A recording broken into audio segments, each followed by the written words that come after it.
Olá, o estudo dessa semana está sendo dedicado para a elevação da alma de Luba Bataba, uma mulher valorosa dedicada a seus filhos e netas. Estudo de hoje, estudo 193, tem duas mitzvot e as duas são interligadas.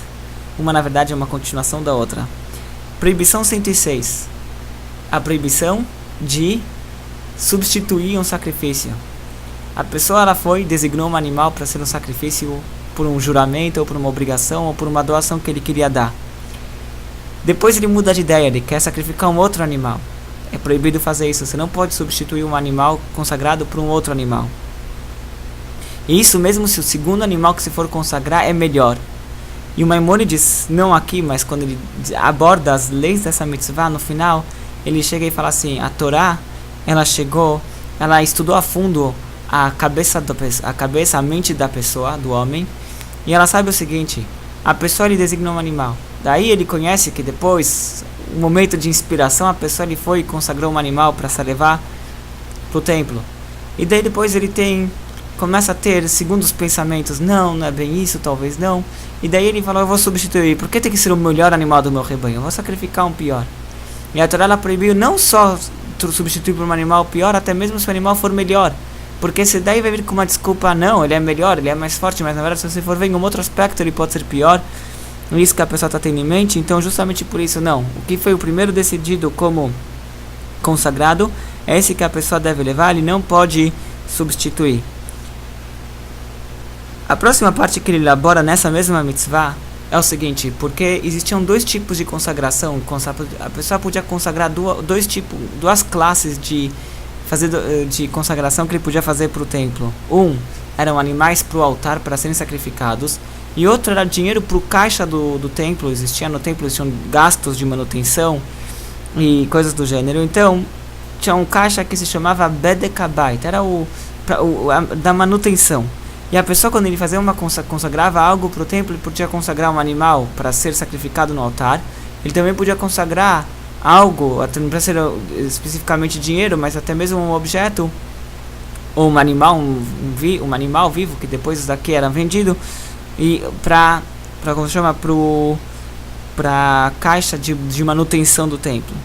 Agora ele fala o seguinte, essa proibição de substituir um animal consagrado, ela foi repetida em relação a um dos sacrifícios, em relação ao Maaser. A gente estudou na semana passada que tinha um sacrifício que era o dízimo do gado que a pessoa tinha que sacrificar no altar, e sobre o Maaser a Torá de novo repetiu essa proibição que não podemos substituir um sacrifício pelo outro, a gente não pode substituir o Maaser por um outro. E daí ele faz os sábios fizeram o seguinte estudo disso daqui.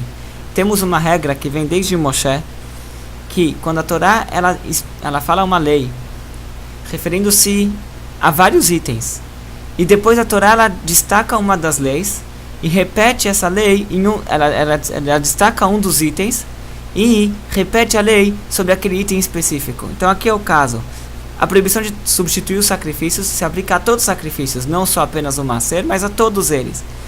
E daí depois a Torá ela separou um item, um dos sacrifícios, o Maaser, e repetiu a norma, a lei, sobre aquele sacrifício, sobre o Maaser.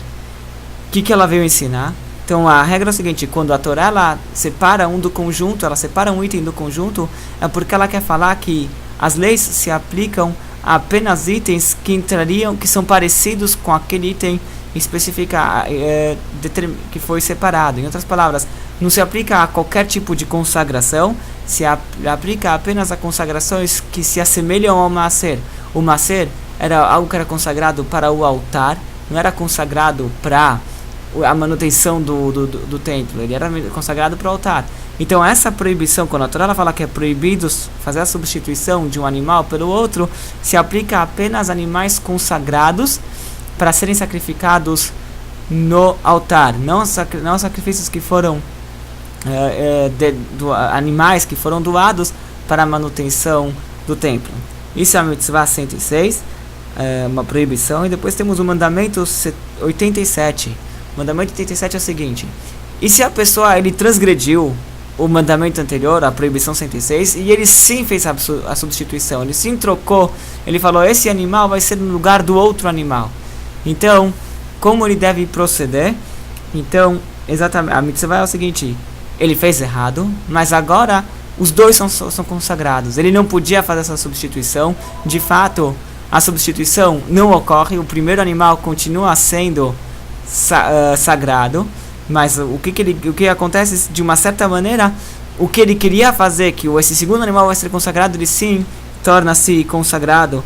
Ele sim acaba recebendo um valor, de uma santidade, por causa que ele pensou em trocar, apesar que a troca não ocorre, mas os dois ficam sagrados.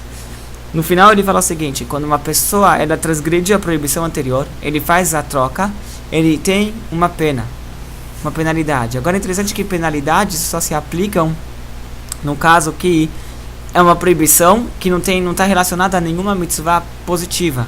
Uma proibição que ela tem uma mitzvah positiva que acompanha ela, então não tem mais o castigo de chibatadas ou coisa do gênero. Vamos citar um exemplo: alguém roubou um objeto.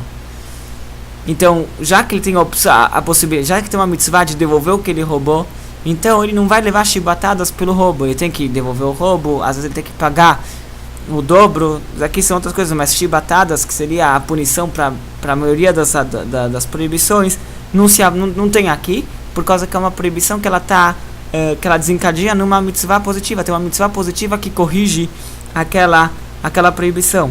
Isso também a gente podia acontecer que, olha, a pessoa não pode fazer a troca, mas tem uma forma de corrigir. Ele sacrifica os dois são sagrados.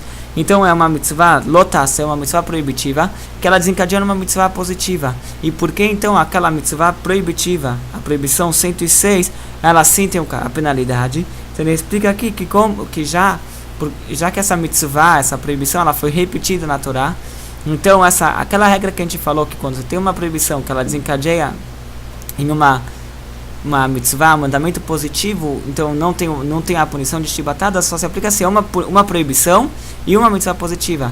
Mas se é uma mitzvah positiva e duas proibições, então uma das proibições ainda continua em pé, apesar que o mandamento positivo ele sim excluiria isso aqui. Então, já que a Torá ela repetiu duas vezes a proibição de não substituir um animal, então por isso que ele sim tem a punição. Isso que é o que ele elabora no mandamento 87. Resumo da ópera. O que é importante saber no estudo de hoje? Quais são as mitzvot de hoje? 106, que é não trocar um animal, não pode fazer a substituição. Mandamento 87 é caso se a pessoa errou e ele fez sim a troca, os dois animais são considerados consagrados.